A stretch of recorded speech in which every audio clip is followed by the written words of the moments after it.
what the South Africans are asking for, I should be clear, they're calling on the international justice to issue effectively what we call in our society a temporary restraining order. If I can explain for your audience, there is a genocide convention. Israel is a signatory to that convention. South Africa is a signatory to that convention. And South Africa is saying that Israel is guilty of genocide. It's in breach of the convention. Israel says it's not in breach of the convention, and therefore that constitutes what's called a dispute under international law.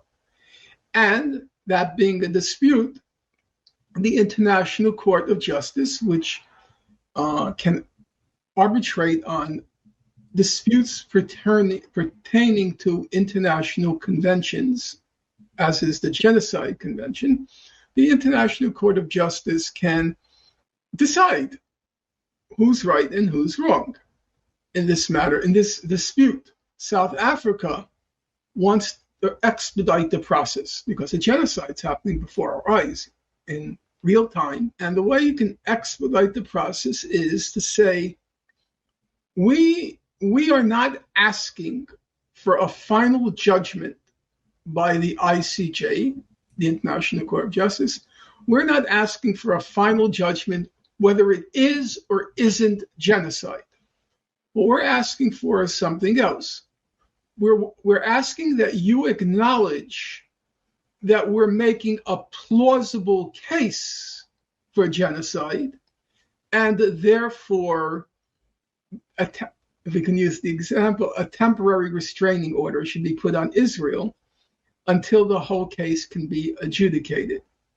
So that's their demand. It was very well done. So on the merits, I would say they make a plausible case.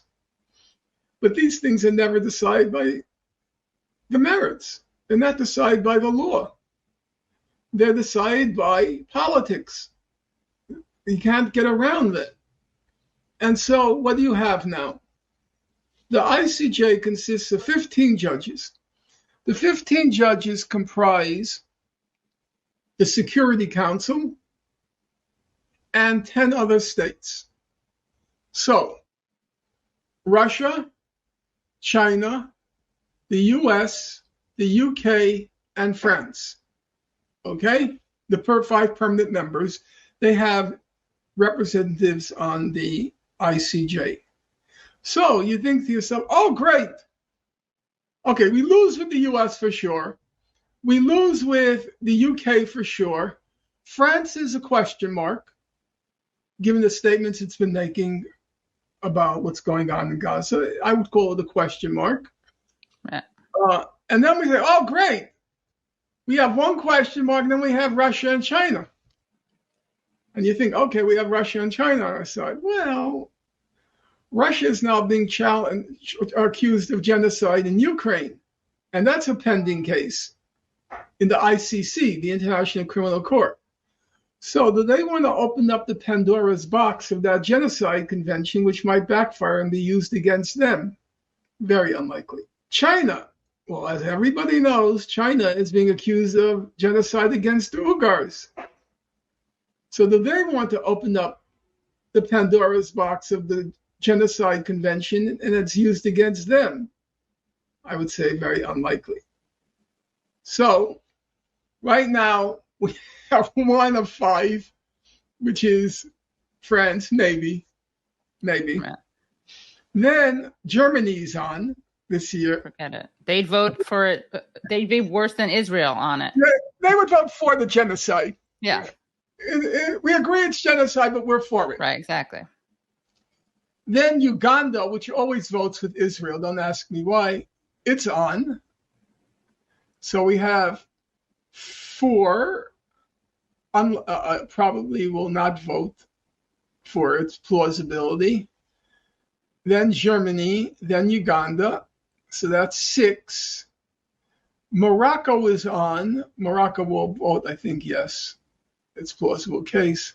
And a few others. It'll be very tough. They need 8 votes. They need 8 votes. If you want to bring it up now, are you in front of a screen?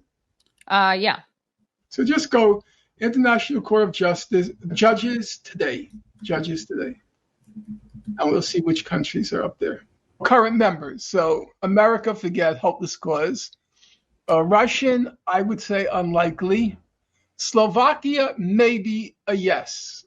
Slovakia, France, I would say 50-50. So we have 2.